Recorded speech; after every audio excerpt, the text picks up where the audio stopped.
in the 20 years that you've been doing it, you've made an awful lot of relationships, personal relationships, and you've become something of even one would say, for the west of Ireland, the it girl of weddings. What are we going to say about you now? You're the go-to person in this area for weddings. No? Right, okay. It's fine. So, but you started off with your weddings and your functions, but you've brought here to Enniscrone, to Diamond Coast. You've started off in a big part of your business is the everyday business. Is you're looking after the guests that come in, and your families. Yeah, and the seaside business, and your lunches, your profile at the hotel. Tell us a little bit about that then. And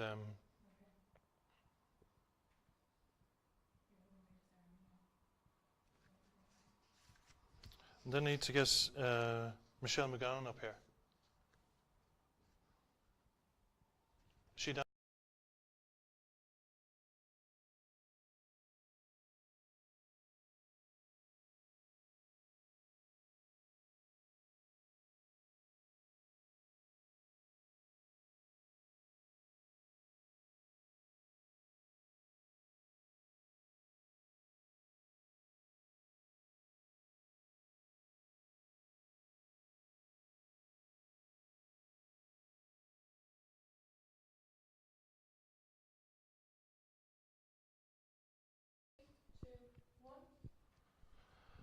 Good evening, and you're very welcome to the second evening of Fox on Food. I'm here this evening in the Diamond Coast, Enniscrone, and this evening we're going to talk with Mary Clarke and a number of friends of ours who have worked in the industry the past while. We have some producers. We have John Clarke from Ballina. We have Patrick McGuinness, who's going to teaching here in Enniscrone. We're going to speak to Mc Gowan. We're going to look at some of the products John has, and we're going to make a lovely dish with it later on. Michelle is going to talk to us about her history.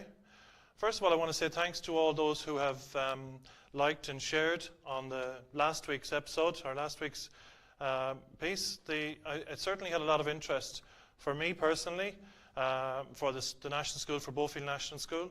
It certainly was very enjoyable to have the Parents Association bring us out, and for the school to help us show with the children what's possible to cook with food for the children to cook with.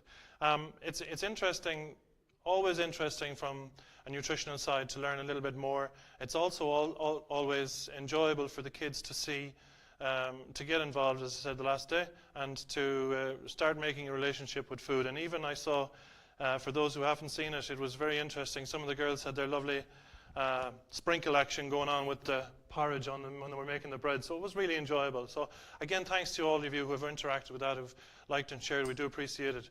So again, this is recording this evening for Saturday at 3 p.m. and every Saturday thereafter, Fox on Food. So again, I'd like to say thanks, Mary, for having us down here at the Diamond Coast. You're more than welcome. Delighted to have you back. I appreciate that it's the efforts that you put tonight to help to accommodate us, first of all, and to show off, I suppose, the hotel. I have a personal relationship with the hotel going back years, and indeed yourself. But I suppose, Mary, it's not about me this evening. It's about you and the hotel. So can you tell me a little bit about how you started in this industry, in the catering industry? Well, as a teenager, like many teenagers, you have to get a summer job to pay the bills. Not like phone bills like the young ones have now, but no. We had bills all the same. And so most of myself and my friends were sent out to work at a young age, and we were lucky to have a lot of hotels here in Enniscrone. The Castle Arms, Benbulben, the Atlantic Hotel, the Alpine, the County. So we were lucky enough to get part-time jobs as teenagers. So I suppose that was the very start of it. Little did I realise back then that it would be my career, but I ventured away from the hotels for a while, but ended up back into it. But basically started off as a teenager, then went away working in different jobs and moved back to Enniscrone when I met my husband, Desmond, my current husband. I won't comment anymore on that. But, and his family were running the Benbulman Hotel, owned and ran it. And so I started working there, and I was very lucky to have a very good teacher in his mother, Doris. She was an excellent teacher, and so was Des himself. So they guided me through the procedures of hotel work. And when it's your own, you know yourself, it's sink or swim. So you're thrown in at the deep end, and you learn from there. I know Des told me a lot about his history, working in Malahide, getting experience in large hotels in Dublin, and then, coming back to Enniscrone and bringing that into the business. And I suppose that's where he learned his side of things. But I suppose with you, it was more minute by minute. And as you said, Doris looking after it. But knowing you, and I suppose knowing your character, you always looked to see what people wanted, what made them enjoy their day or have fun. And I suppose learning like that was the real education, I suppose, in a very busy hotel at the time. It was the place for functions. It was, Enniscrone was booming back then, and they would do 4 or 5 weddings a week. We're getting to that stage here now on the Diamond Coast, thankfully. But it was very interesting. I love people, love interacting with people, and it's not just about the special day, but you get to know the people. You have an affinity with them. It's like a friendship. Yeah. And so you know what style of a wedding they want, you know what they want on their day, and it's most enjoyable if you can provide that and know that that's exactly what they wanted. It's like when they say, oh, you just got me, or you got what I wanted. That to me is a huge part of the job, and I love that part of it. That's the intelligence, or the intelligence side that you've been able to bring, that you can see that and bring it straight into what the product that people want. But I suppose the wedding side isn't all of it. It's a very big hotel here. There's a lot of different aspects to it. Can you tell me a little bit more about what the other side of the business here? Sure. Well, when the hotel started off, there had been a lull in Enniscrone as a lot of the original hotels had closed down and ceased trading. So there wasn't anywhere to go for communions, confirmations, even, say, funerals. And so when the Diamond Coast opened up, it became busy quite quickly. So as well as catering, as you said, for the larger functions, we began to realise that there was a niche there just for the smaller family functions, whether it be 80th birthday parties, 21st, 40th. So we were lucky that we had the facilities here in the hotel to cater for all those functions. We also, to build up the bedroom trade, was a huge thing as well. It's a lot. There's 94 bedrooms in the hotel, so a lot of bedrooms to fill. And they're very big bedrooms. They are very big bedrooms. So it was to build up the market for the families, to get families coming back to Enniscrone, getting them to enjoy everything that Enniscrone has to offer, as you know yourself, the beach alone, but the golf and now the supping. There's lots of activities here in the village. As a result of the hotel getting busier, the village itself got busier, and new businesses got confident to open up, which was great. You have places, I suppose, like Rosanna's Flowers.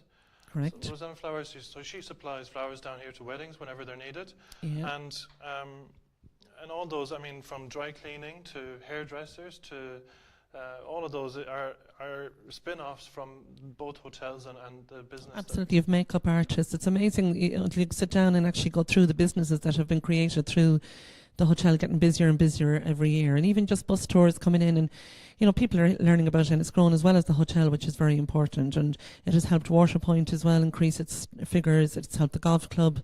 So we're very proud of that. I suppose we have to acknowledge that Liam Scott certainly took a big step in doing it, and the building he put in here and the facilities starting off was something that Enniscrone wouldn't be without him, I suppose, in a way. Oh, absolutely. It was a very brave decision for Liam and his family to take on the building and the opening of the hotel, and they did a fantastic job. Absolutely fantastic. And I wouldn't have my job only for Liam Scott. So. But listen, Mary, I think fair play to what has been done so far, and I think we'll have a little chat with you maybe later on.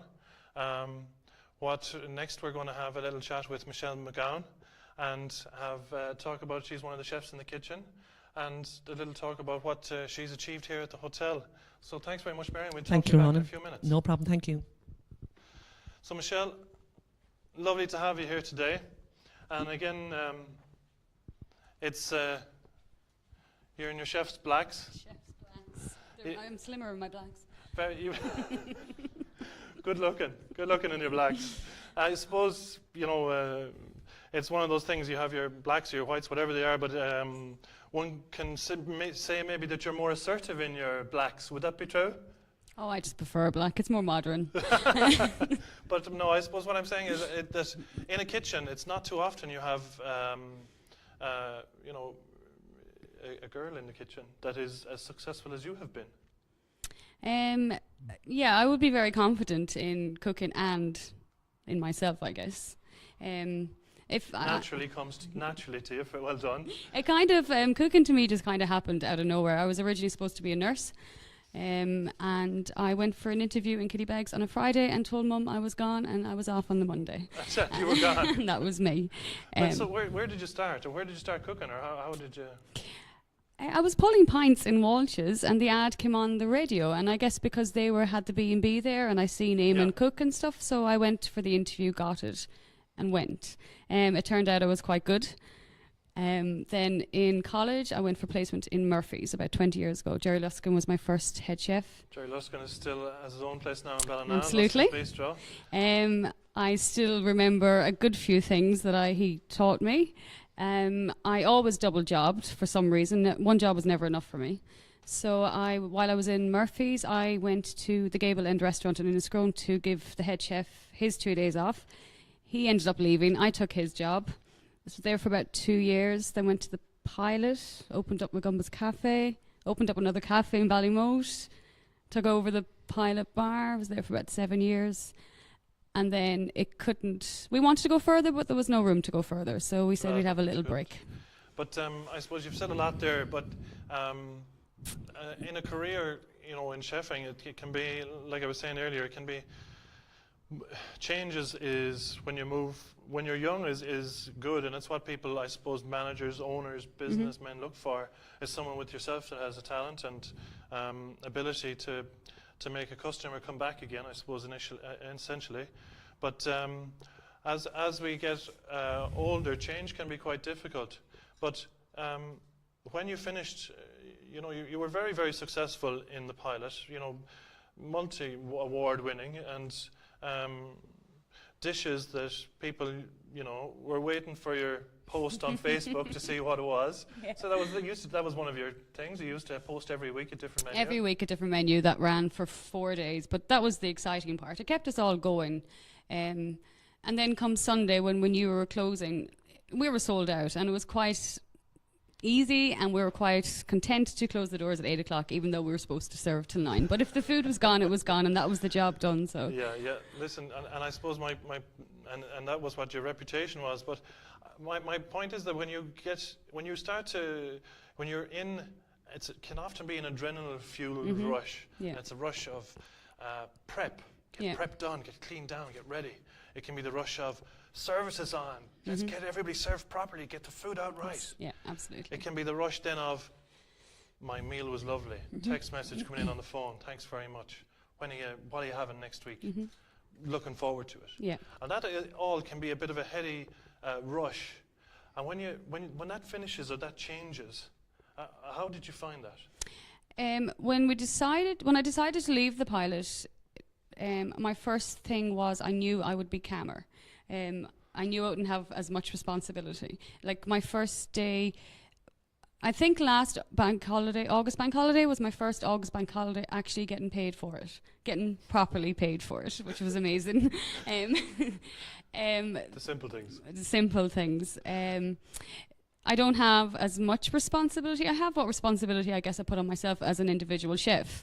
When I produce something, send something, it's my responsibility. At the end of the day, it's Ramonda's responsibility, which is also nice. Absolutely, but I suppose it's great that you can work here at the hotel and you're offered the opportunity to put your own stamp on things, and how do you do that? That started with Brian asking me would I be interested to do a one night a week, a Magumba special menu. So we started off with that. I was working in the nursing home at the time. I have a million jobs. I was working in the nursing home at the time, so I used to come down here for 1 day a week. And then in summertime, I might have done maybe 20, 30 hours filling in. So every Thursday I write a menu. Obviously it's winter time now, so you need to keep costs down. So it's kind of a bit more fun because I have to challenge myself, whatever in the fridge or.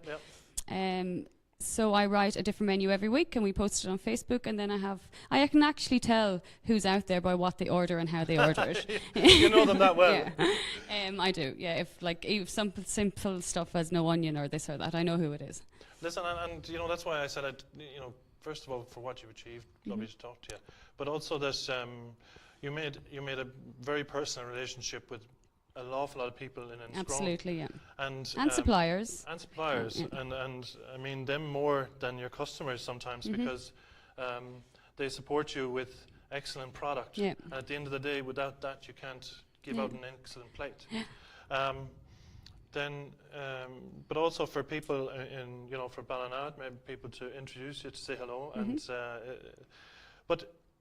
and again, getting back to change on yourself in the kitchen. How do you find it as in the kitchen, as a woman in the kitchen? It's okay. It's good crack. I have to go with the banter. I also have to just take deep breaths sometimes. Assert yourself or be quiet. Absolutely. I know it's all over with when we walk out the door at 10 o'clock, and it's the first time that I haven't been in control of a kitchen in a long time. Have you found that difficult? Yes, kind of at the start, but I've done a lot of talking to myself, going, it's not my place. It's not my place. Everyone has their own style, and everyone does stuff different. No more than you, I've changed my career from job to job and one place to another, and like that, I've found, I suppose, getting back to the heady run of things, it's a lot of value a chef can put on himself can be in all of that adrenaline and rush and thanks and on to the next day. Yeah, absolutely. And I'm doing 2 million people today, and tomorrow I'm going to cook for 6 million people, and pushing it, and the dish today is.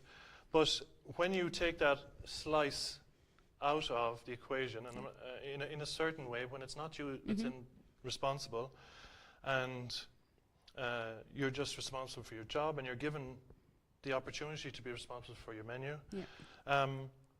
I suppose that sense of value can be self-value can be quite difficult. It is difficult. Did you, but there are, you can look to other sides, I suppose, to fill that, or to you realize what's important. Yeah, like my kids are growing up now. Michael will be going to college next year, so I basically worked all of it. I constantly worked. I love work, and I used to work in the coffee shop, go to the pilot, pull pints at night, go back to the coffee shop. Like, it was just a 24-hour thing. I think the longest day I ever worked was 23 hours, and back in again the following morning. But and like, I think you'd have to be a certain superwoman. I was to be slightly able to do younger. that. But there was no alcohol involved. I think that was probably. You were young and eager and able, I suppose. Yeah. So my kids are grown up now, and it's time to it's college time. They'll be gone in 3 years. I can get back into it again. Yeah, and it takes a very level-headed person to look at things from that side. And I know we were talking earlier, and you said you went to the nursing home, and when you started to do that, you learnt an awful lot there, and you were challenged even by that environment. Totally. I mean, when I got the job in the nursing home, it was more so for cooking, I guess. That didn't challenge me, because it was just regular home cooking, as I would call it, for 50 or 60 people. But what did challenge me was the different type of diets, the mind diets, the diets for the residents with dementia. I learned a lot. I had to do a lot of homework myself on it to get the best for my residents, as even down to a birthday cake. When somebody has a swallowing problem, they can't eat a regular birthday cake. You need to make a soft birthday cake. Like, I had to teach myself how to do that. So I learned an awful lot. And I think it's a side of the business that I know when, and it's a side I work with, that, and again, like that, in starting off, it's learning to cook in a whole new way, and learning to respect that your end user or your person that's going to have your meal has to, you have to put as much effort into that as you did in Absolutely. another setting. It was very strange chopping up a rare fillet steak, though. And it is very strange. But it was enjoyed the same. But it is enjoyed the same. And once you I listen, I heard back. I know that you put the same emphasis into that as you did into your work, into your work as you do generally. So you've been successful on your own. Yeah. And you've won Best Chef Sligo, and you've won for the bar. You've won. Yeah, in 2014, 2015, we got Best Gastropub in Sligo, the Pilot Bar, and then I won the Best Chef in Sligo, 2014, 2015. And indeed, I suppose, and you've carried that through, or the hotel together, you've carried that through here. The restaurant downstairs they won got the best restaurant. This year in 2017, and I don't think enough people know about that either. No, they don't, which is unfortunate. So they did but get it. that's getting that out there is a good story. The amount of effort I think that you've done in the past and put into food is a credit to you. And I think this the way you've taken on change and is. As a woman in a man's world, some people, most people say when you talk to who's the head chef down there, it's not who is she, it's who is he. I got that a lot. Tell him. Tell him. Tell him the meal was lovely. Tell him the meal was lovely, whatever. Or that it was always him. It was never her. I often see nowadays, with this that there is. I think nowadays there's a lot more respect given to because the shortage of chefs. Yeah, absolutely. That there's a lot more respect given to those who are talented and are able and the opportunities, like what has happened to you here. Someone sees your talent and what you're able to do, and can offer it to a business that is the Diamond Coast, and it is only one small part, I suppose, of their overall food business. Yeah. But it's one that's great that they take someone local and are developing them as well, I suppose, in the business. Yeah, I love Thursday nights. It's like, it's my, they call it, well, it is Magumba night. Like, it's just Magumba dockets. So it's good. It's good fun. It's good crack in the kitchen. Are we going to taste something from Magumba night? Yeah. So are you going to tell me a little bit more about it? I'd like to see some food. I'm just going to bring up a lamb burger, the kofta lamb burger. Lovely. It's really good. It's a feta and beetroot and mint salsa on it. Lovely. Sounds delicious. So, thanks very much for talking. Thank you, Ronan. I hope I didn't get too personal, but I really do appreciate you being honest and getting a little story across about yourself. I look forward to tasting some food. Thank you. Get back quick. Talk to you soon. You. So, thanks very much to Michelle. It's been, it's often behind the scenes in a kitchen. People don't get to hear all the stories. Behind everybody, there's 1,000 stories, and how they develop and how they move on and change and how their work moves on. And but as she said earlier, one of the important sides of it as well is the producers. And one of the producers that supplies in here is from Ballina. He has his own business in Ballina. Is John Clarke, and John has had his fish. I met John through. How are you, John? Very welcome. Hello, Ronan. Thanks for having me. I'll give you that there. You can hold it up nice and close to your mouth. No problem. And so I'll give it up a little bit closer. Lovely. We definitely want you to be heard, because I met you through the hotel here years ago, and supplying fish. And I at the time it was heady days, busy, and all I was looking for the work, and really didn't want to know much of. It was just give me a nice fish, fresh fish, different, and let me have it at a right price. But once we made a relationship, and we got into know and talking to each other, and you have a massive history from Ballina. And where did you start? Where did the family start in fish, I suppose?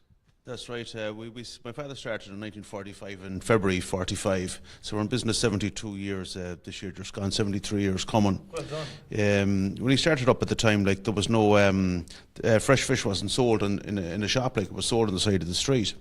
So plentiful, I suppose. So plentiful, but he modernised that with refrigeration and everything at the time, back in 1945. So we sold. He started with refrigeration. He started with a shop. So he was ahead of the game. What was he selling inside? He was selling fresh fish from Killala and wherever he could get it, and he also sold a lot of rabbits at the time. Rabbits? Rabbits, yeah. This was in a time before when fresh chicken was quite expensive. It wasn't battery reared. Right, okay. And it was the food of the people, the rabbits at the time. And if it was the food of the people, where did he get it?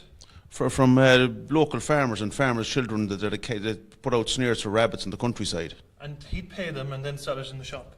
That's right. And he used to sell the skins then to a chap in Dublin, and he made as much on the skins as he did on the rabbits. So how often did he go to Dublin? As often as he could. I'm sure if he was making money off the skins and the meat, he'd have some stuff to get rid of, but you'd nearly think it wouldn't pay for him to go to Dublin with the skins. Oh, it would. He got a good price. I have copies of the invoices actually in the shop if anyone wants to come up and see them. They're framed there on the wall. Are they? I think that's amazing. It's not that, and we've talked a good bit, but it's not something I heard from before. So he'd probably go up. I suppose that they'd be salted or treated in some way, and he'd sell them in Dublin. Yeah, skin the rabbits first. And they'd be to Dublin customers or to the Dublin customer. They used to make fur coats or something out of them, I think, or ship them on further to the UK, perhaps. So he was ahead of his time and a hard worker, and I suppose he was using a product that was readily available. That's right. 2 products. He was the rabbits and how long did the rabbits go on for? How long? Until the myxomatosis put a stop to it in the mid-50s. Oh yeah, that would. Yeah, and they started actually rearing chickens at the back of where we are now. Was there a garden? Back of the shop, there was an industrial building there, like 3 or 4 floors. Okay. And he reared chickens there industrially. In the building? In the building itself. Okay. Yeah. I didn't know that either. Yeah. But there was a fire in a building beside us in the late 50s or early 60s and killed a lot of them with smoke inhalation. Oh dear. So he started buying them in then from one of the producers in Ballyhonus. So he had the name for the good product, and then he had to look elsewhere for it, and he had built up. So he'd built up another business for himself essentially. He did. He was way ahead of his time, like in the chickens, rabbits, and at the time from the early 50s, late 40s, he was exporting fresh wild salmon to Manchester and London. From the late 50s? From the late 40s. Late 40s? Yeah. To Manchester and London, and fresh salmon or fresh wild salmon from the coast of North Mayo, from Belmullet, Killala, and all points in between. Where did he find out about that market, or how did that market come about? He went and looked for it and found it. Well, I mean, it's initiative that I'm. Yeah, it's initiative, and little has changed from that day to this. In selling, you just knock on doors. You do. It's all about not being afraid to take no for an answer. And if you don't ask, you don't get. And if you don't ask, you don't get. Yeah. And I suppose. So, what doors are you knocking on these days? Well, plenty of doors. I knocked on your door once, and you were very good to me. I remember. That's true. That's true.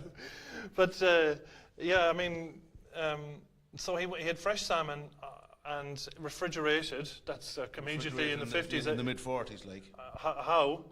Yeah. And then you go on, and if it's not refrigerated, where then did the smoked salmon start? Well, we started the smoked salmon in the late 60s. We used to get a lot of tourists started coming that time from France, Germany, Switzerland, Italy to fish the moi. All right. Okay. And there's no way of bringing their catch back. Okay. So we started smoking it for them in the late 60s, early 70s. Was there anybody else smoking at that time? Not in Mayo anyway. Right. Okay. So you started smoking, so people could take it away, could save it, could bring it home. Bring their catch home. And is that the smoker I've seen in your shop? Is that the same smoker? That's the original one, yeah. From 1971. Oh my goodness! So you still use the same smoker? Still use the same one. Well, we've a bigger one. You must have spent a lot of money on it at the time. I can't remember how much it cost. Was it £950 or something? Oh I can't remember. That was an astronomical amount of money. So, so he's now selling chickens, fresh salmon and smoked salmon, and starting to rear a family. That's right. And he started collecting then. Was it around then he was collecting, or when did he start collecting? He started collecting at the start. That's a story for another day.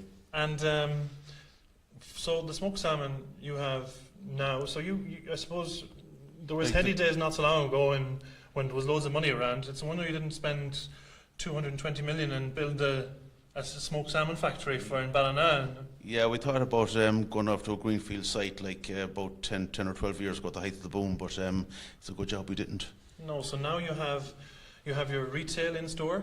Yeah, 3 businesses, one, the retail, the wholesale, and the smoked salmon export at Christmas. And we also have a kitchen there as well that does a small bit of cook stuff for the shop as well, for the retail cooked salmon, salmon on croute, Very seafood good. pie, Yeah, seafood yeah. lasagna. And I suppose there's also lots of different products that you're doing through. We have the smoked, the fish, and you're supplying. But I know you do lots of other stuff between Dillisk and Samphire, and you're doing special mustards, and you do special vinaigrettes, and that stuff for people in town who are looking for something special for the product at different times of year. Not Samphire all year round, of course, but you have a little bit something different all the time. Yeah, kind of, I won't say, unusual products, like you wouldn't mean Samphire, no, you never see that anyplace else. No. So It's sea asparagus, some people call it, but it's absolutely lovely. yeah. I suppose Fresh anchovies, roll mops, All of stuff, fresh oysters and mussels, stuff that you either love or hate, like, but enough people love it. yeah, I hope to get to. I have a dish lined up for you later on. I hope to get to talk to it, or to get to make it for you. Oh, And no problem. we might get back talking a little bit more, but for right now, I want to get on to say thanks very much, first of all, Well, you're very welcome. for for the hard work of you and your family gone before, and for the continued success of the business and the taste of the product. Appreciate it. And what's the next door you're going to be knocking on? As in, where are you going to be selling next? I don't know. We just put samples into Hong Kong a couple of weeks ago, Really? so just have to wait and see what comes back on that.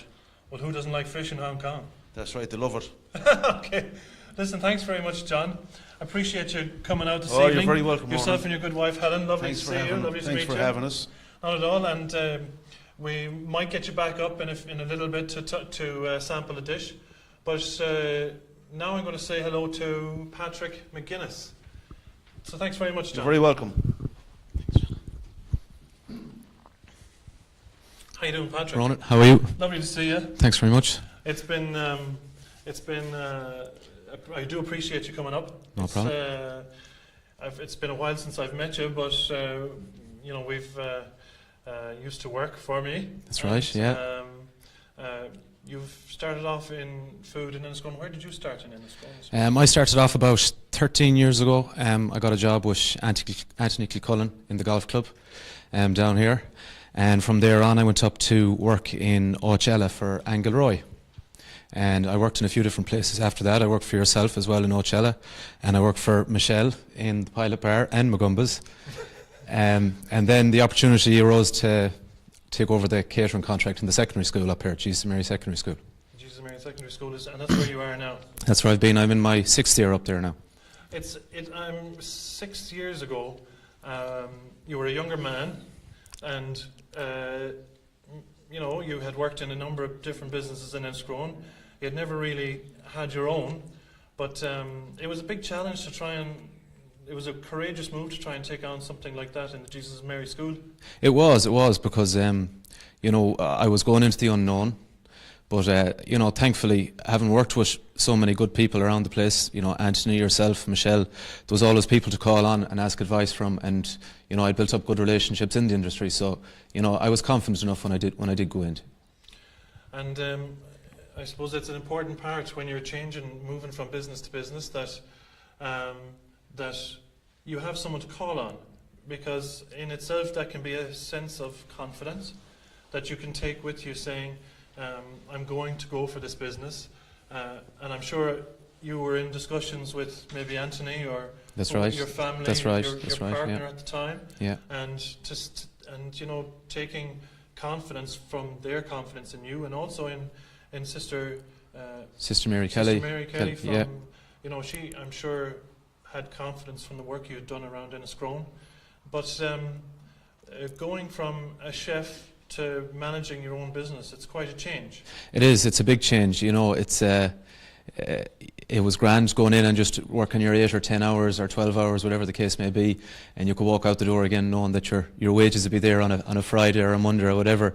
And it's a big change to go in and have to, hopefully at the end of the week you'll have a few pound made. Pay everybody else first. Pay everyone else first, yeah, and pay the bills. And the tax want to make sure there's enough left. Yeah, exactly. But thankfully it's going well so far, yeah. Well done, and you're going from strength to strength. So the one part of it is the looking after the how many students in Jesus? There's over 300 students. We have over 25 staff, and there's approximately 40 to 50 PLC students as well. So there's nothing. That's a significant business, and it's a significant responsibility. Yeah. To you, your own family, and to the people that work for you. And but out of that, you've developed another business. That's right, yeah. I also do outside catering. PMAC Catering is the name of it, where I go to houses, supply food, whatever they want. I've catered for weddings, funerals. The main business, I suppose, would be the communions and confirmations during the springtime, beginning of summer. That'll be a very, very busy period, but that's taken off quite well as well. I suppose, as long as I've known you, you've always been a person with as much as Michelle, with a good sense of self-confidence, and in an industry that can pull and drag you sometimes, has been known to in the past, you're a man who says, yeah, no, I can do this, or I can do this, or I can't do this, and I need help to do this, and often a person who knows their own mind is, as you're showing, shows to be quite successful. Yeah. Well, as I said, it's very important, to know when you need to ask for help, I suppose, and to have the confidence in your ability as well at the same time. But sometimes you need to be able to pick up the phone and say, listen, I need a bit of advice, or whatever the case may be. And I suppose that's all part of it. It's all part of it, yeah. So you're developing and have developed your catering outside catering now. And that's maybe 3 years or 4 years ago that happened, I suppose, or from the start. Yeah, from the start, about 5 years ago now. 5 years ago. Yeah. And so you've taken on a new challenge recently. That's right. We're now doing teaching professional cookery in the secondary school up here at level 5. It's in its 3rd year. It's been quite successful as well. We've had, it gives the chefs qualification level 5, FETAC level 5, or it's now QQI. It's known as. But we have chefs now that have got the qualifications. We have people that are now working in Belique Castle. We have supervisors in other kitchens as well, so it's doing very well. So where did that come? Where did that idea come from? Where did that initiative come from? Sister Mary approached me about 3-4 years ago, and she said she may be interested in bringing this course to the school, and would we be set up for it, and would we be capable of doing it? And as it turned out, we were. We had all the facilities, and we went from there. And I can only see that you're growing in confidence, and these initiatives are one, and you're growing each of them as you go along. Who is a pupil of it? What sort of typical person, or where do they come from for the course? We have the students that are in the school already, or it's people from all walks of life. It might be, we have 3 or 4 people that over the last few years that are now retired, have an interest in food, and want to learn more about food and learn how to cook different dishes. We also have people that have been working in the industry for 10, 15 years, but never had a qualification, so they've come up to us here in Enniscrone secondary school to gain their qualification. And again, it's only supporting the community that has, I'd say, probably 20 businesses now using food, and all of them needing staff for the summer, so there's always work there for them. Exactly. There's plenty of work out there. So one supports the other. It's a bit of a symbiosis, like of course, yeah. Mary said earlier on. It's one business like here is building another at the school. So what's the next step, Patrick? The next step, I also teach cookery classes for kids as well during the summertime and at Easter time. Now, unfortunately, last summer I wasn't able to do it, but this coming Easter and the summer I'll be doing kids cookery classes again. Excellent. It's a thing that I really enjoy. I really am putting an emphasis on. And listen, maybe I hope we'll get together on that sometime in the future. Yeah. Because for me, it's very important that children create or develop a relationship with food, as in they're not afraid of it. They know which side of the peeler peels the carrot, and these, you know, that they respect us, they know what they enjoy, and it's often something that can be overlooked with soccer or football or ballet or French or German or Chinese or whatever it is that people want to learn. But as in a day-to-day thing, it's so important, and it's also important that parents understand nutritionally what is of value to their children's diet and themselves. I suppose I'm still learning. Yeah, we a all bit are. more, in my day, I suppose, and as yours, it's once you start with that, simple recipes that you use are enjoyable. But what sort of recipes do you use, or what sort of dishes do you do with them, or what do you cook with them? It's a lot of bacon. We do a lot of bacon with them. They love that. They love bacon. They love getting stuck in with a piece of dough, piece of bread, or a bit of pizza dough.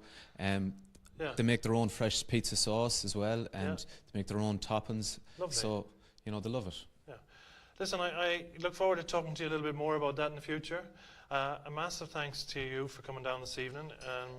I think it's great to see one who's developing themselves with the way Enniscrone is being developed and is developed. And listen, look forward to talking to you again in the future. Thanks very much, Ronan. I'm going to say thanks very much for you coming down Thanks, again. Ronan. And next, I'm going to talk to Mary. I'll probably talk to Ali, a little chef who's here in the kitchen. He's not so little, I should say. But he's starting off. He's Ali Saadad. Hi, Chef. Very nice to meet you. Same here. Thank you very Thank much. you for making the effort. Yeah, I'm trying to do my best to come here. Very appreciate it. So you can put that a little bit closer, just so as we can hear what you say. Thank so, I only met you once or twice before in Enniscrone. Yeah, that's true. And you were looking for a job. Yes. And you were working hard in one job. Yes. And you were looking for a second job. Yeah, that's true. And I would have loved to have had you working, but you weren't. Yeah, I able to work couldn't. when I Yeah, needed you. that's true. It's mostly weekend was busy on that. Yeah, anyway, so. But so you're working. How long are you working here now in the hotel? 2 years now in the Diamond Course. And what responsibilities do you have here at the hotel? Mostly look after the starter section, but if someone's not on the mains, I jump over there as well and do all that stuff. But mostly I do the Wednesday nights, which is really appreciated from the locals. And yeah, very that's good. So what you look after Wednesday night specials? Yeah, and that do Punjabi night, which is mostly like kind of Indian foods, and that's what I do on Wednesday. So what's your favorite dish? I would personally like chicken biryani. Biryani? Yeah, but kind of different way what you get in the local Indian restaurants, because I do like what I learned from home. Yeah. That's the way I do. So what, if you give us an example of how you would mix the spices for a chicken biryani? Right, I lightly fry some onions with all, like let's suppose garam masala, turmeric, peppers, onions, salt, all kind of Indian spice, and then add my tomatoes and fry all my chicken, which I'll use to be marinated overnight, leave in the yogurt and all the spice, and then fry into that, and then add my rice and leave it to boil, and then just steam them. And So one of the, and listen, I only say for you to say the obvious, and I know it's obvious to you, but it's not always obvious to people that when they go to the Indian cookie, that one of the things like you expressed there is the simple technique of toasting off your spices at the start, adds a depth of flavour. Yeah. The marinating overnight adds a depth of flavour.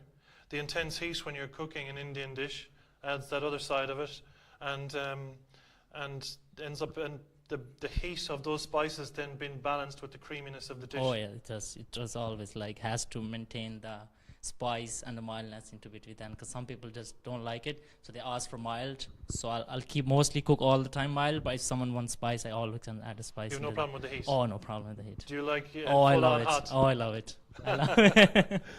And so where tell us a little bit about you. I mean, where do you I'm almost 6 years. I'm from Pakistan. I'm almost 6 years in Enniscrone. Starting my job career as a takeaway. I worked 3 years there, and then I work in the ocean sand. I started as a wash up, but always been interested in the cooking. So I went to Killybags, graduate last year in Killybags. Good man, congratulations. Thank you very much. And then I worked with Kiran Sweeney in Ballina, Marquee Kitchen. it was a great experience, but strong. It was like Kieran Sweeney, so It was good. It was a good, yeah, it he was was a a good very experience. good chef, and obviously he was a very good chef, but I was my new, I was going so tough, and then I just joined a diamond course, and I'm 2 You're years in. enjoying it. I joined, oh yes, I'm loving diamond course. I'm working 2 years in now. And we're coming up to Christmas in Irish, and I suppose we all know what Christmas in Ireland is. Yeah. Could you give us an example maybe of Christmas what is it for you? Yeah, and your it's family? the Christmas we have is always come after Ramadan, which we keep fasting for 30 days, and it's just a celebration And after Ramadan. sorry, and I misspoke there, but go on, sorry, yes. Yes. Okay. So yeah, we usually celebrate with a lot of cookings, and it's just kind of this way, we do, Okay. and it comes after Ramadan. I appreciate that. Listen, we have, there's a dish downstairs that might be coming up later on, Yes. and I look forward to tasting it. Okay. We're going to have, I'll let Little you bit to look there. after that, is that I all will. right? Yeah. Definitely. I You're will. working Yeah. on it? Yeah. I will. And Yeah. so when you're working on the Wednesday night specials, what do we expect on? So we have a chicken biryani. How many dishes would you do? I do 3 or 4 dishes like Yeah. every Wednesday, but it's almost different dishes. We don't do like one or like, so always different dishes come up. Like I'm trying to get something new ideas, and that's trying to make something new, something different, give different flavors, different taste. And one of the things I do enjoy about Indian cookery as well is the rice. That it's not just Oh boiled rice. yes. It's always just don't boil the rice, but we just like flavor them and then just kind of steam them, so like all the flavors comes in the rice. Listen, Ali, lovely to meet you. Thank you very And, much. It's great to be being here. And I hope we're going to see something. Look forward to tasting something in a little bit. Definitely. Thank you very much. Thank you very much. Talk Thanks to you a lot. soon. So thanks very much, Ali. Next, I think we might have. Do we have a dish from Michelle? Is there a dish coming up? So Michelle is going to show us her lamb burger, and we might have a little bit of a taste of it, and we'll talk a little bit more of what she puts on a Thursday. Lovely. So I'm going to have to get somebody to taste it. So we'll have to get somebody new, that is John and Helen. So I'll give you that, and we'll come over here for a taste.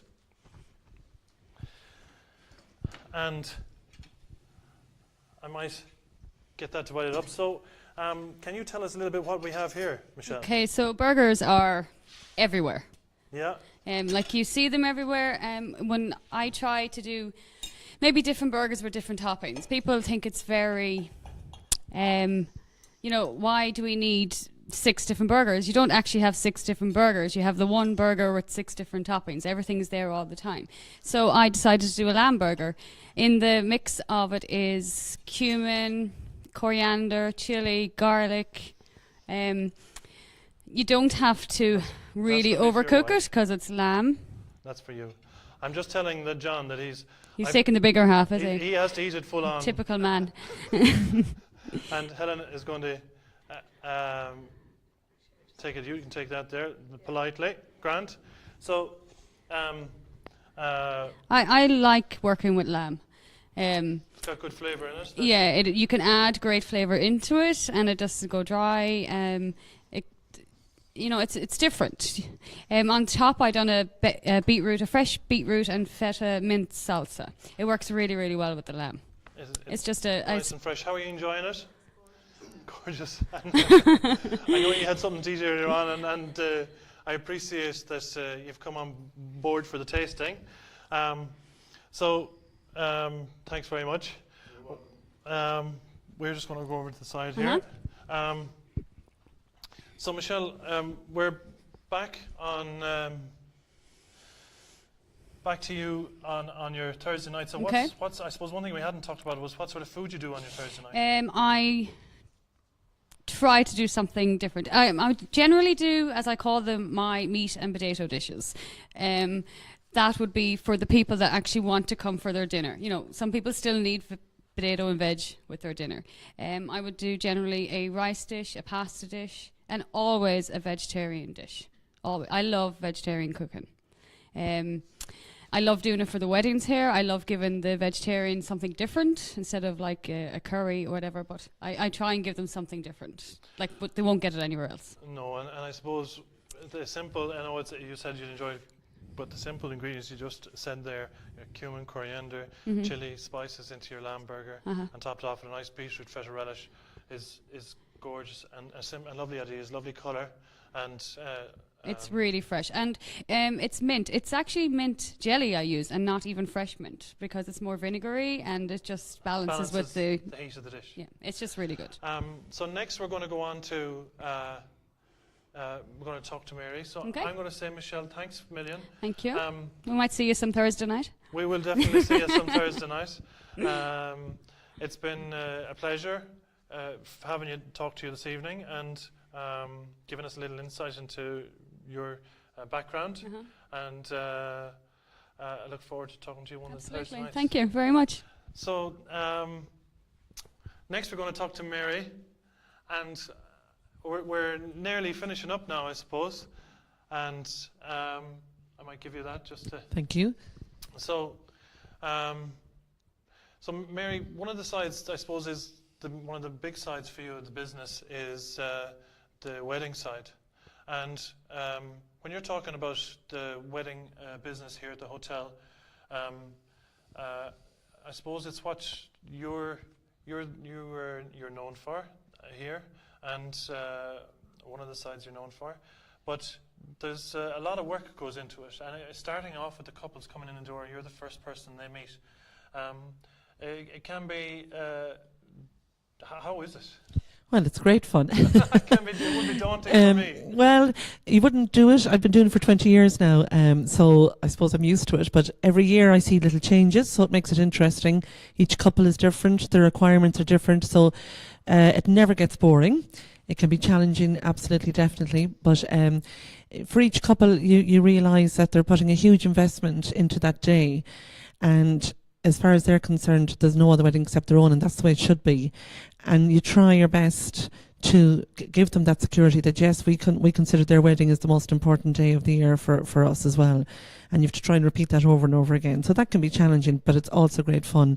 And like you're meeting them the day they come in and they're happy they've got engaged and they're booking their wedding. Then they can get a bit stressed throughout the year between trying to get everything organised and tied into the one day. But then the day comes, and that's my favourite bit, is on the day of the wedding that they arrive and everything's done. They're looking their absolutely best. Their family are here. Everything's in good form.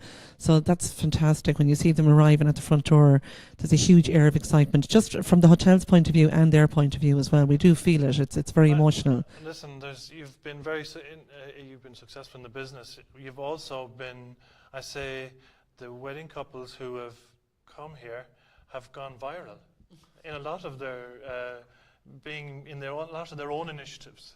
Well, it's lovely when you see them coming back a couple of years later and they're getting their kids christened or their kids spending their communion here. So the family tradition keeps going, and that always makes you feel so proud, I have to say. You love to keep the connection going with the couples. And the effort you go to in the wedding side is from the layout, as you said, it's personal. And I know from my experience of working with in that side of the business, for a chef to get to meet the couple and to develop their ideal meal, I really did enjoy that part. Although whenever any other question cropped up, I was like, Mary. That's what I'm here for. And it's also so important that when you're there for that the backdrops, the chair covering, the colours, the individual menu planning, all that detail is so important to everybody on the day. Oh, absolutely. And, I always say to the couple, it's your day, you dictate us what you want, and within reason, if we can do it. As you know, we've gone viral with the fantastic entrances we've had, people coming in mini tractors, in cars, motorbikes. So we do go out for a way to please, if at all possible. And, we take on board the guests' requirements and the couple's requirements. And some people don't want a big affair. They just want to be a bit more laid back or a bit more relaxed, and that's fine too. I think we might have a little bit of a video of a little bit of the Diamond Coast. Excellent.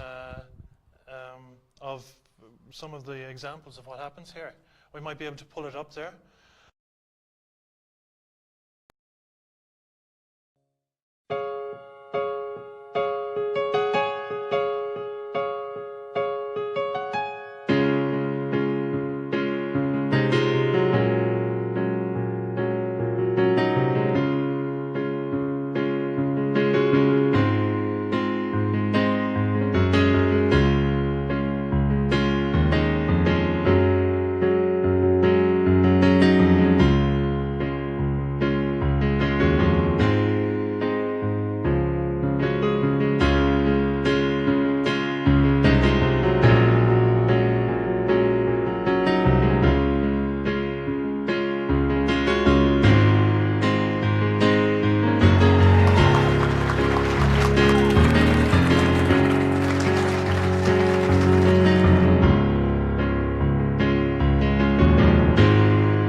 So thanks very much for that, Mary. That was lovely to see those little bit of snippet of the hotel Thank you. and what goes on. It's great to see all the. I mean, there's an awful lot of hard work goes in the background, but like you say, there's lots of people on Facebook Live who are saying hello. There's a lot. We're getting lots of comments and likes so far, so we really appreciate that. It's something. Can I just say a special note to Patricia Monaghan? Patricia's been a visitor here since 2002, so good to see you, Patricia, and hope you keep coming back to Enniscrone. That's great. Yeah, it's simple stuff, saying hello, and we do appreciate you acknowledging us here, and the hotel obviously acknowledges the effort you're putting in or bringing to the hotel. I see Carmel Reynolds is saying hello. Hi, Carmel. Thanks for watching. and we've really enjoyed I've really enjoyed the talking to you, Mary. I've enjoyed it too, Ronan. Thank you. I have to say one thing I didn't say earlier on was a big congratulations to Patrick McGuinness. He just got engaged, so well done, Patrick. And to Nicola Tuffy. He got engaged to Nicola Tuffy. We have to give Nicola a mention. Well done, and I'm sure there's only one place that wedding is going to be, of course. No pressure, Patrick. Don't say a thumbs up or nod, but anyway, I'll leave that work to you, Mary. I'll work on it, don't worry, Ronan. Is there whatever number of weddings a year by 30 years or so, or you've been in business, and what's the most enjoyable one you've ever been at, I suppose?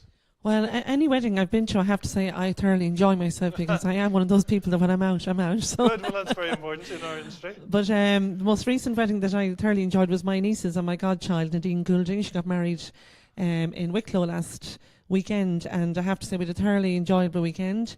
Again, it was lovely to be somewhere else, and obviously you're always looking for new ideas.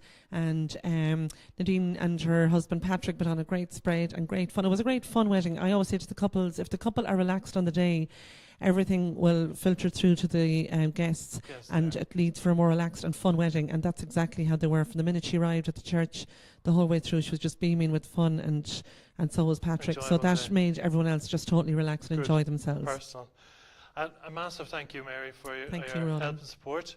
To everybody else here, I'm going to finish off the hour now on radio for what we're recording for Saturday. So again, please tune in to us live next Saturday at 3 o'clock, and every Saturday after that. Next week we'll have a new location, secret for now. We'll let you know soon, and but we're working on that in Ballina. And I'd like to say thanks to Patrick McGuinness. Great to see all the initiatives he puts through and continues with. And let's keep in touch a bit more. John Clarke, appreciate it. Michelle McGowan, thanks for taking the bow there. Appreciate all the work that you've done. And I suppose one of the reasons we came down here was I suppose it's a personal relationship I have with you, Mary, is starting off and in growing this show or this Facebook Live. It's great that businesses start with a little bit of confidence in each other, and I appreciate the confidence you've taken in me to come down here and show your business like this. We're delighted. It's an honour for us to have you here, Ronan. I do appreciate that, and listen, we'll go on to go on further with other businesses. So thanks very much, Ali as well. Saadad, thanks for his input, and I look forward to. We're going to finish with the radio hour now, but we're going to continue. Actually, I'm going to do one quick dish with John's smoked salmon. I'm going to taste Ali's curry. So for those who are on Facebook Live, keep going, and otherwise, listen, we'll see you next Saturday. Thanks very much. Thank you. Thanks very much, Mary. So I'm only, when the hour goes and you get talking, there's, there's lots of interesting stories. John, you might come over and talk to me here if that's all right. Yeah, sure. I'm going to be quick with this now, but I had planned to do this earlier on. But your stories of rabbits and chickens and fresh salmon and smoked salmon it put me off. So that's timer gone for the hour. So we're going to knock that off. So listen, I'm just going to do a quick little salad here, and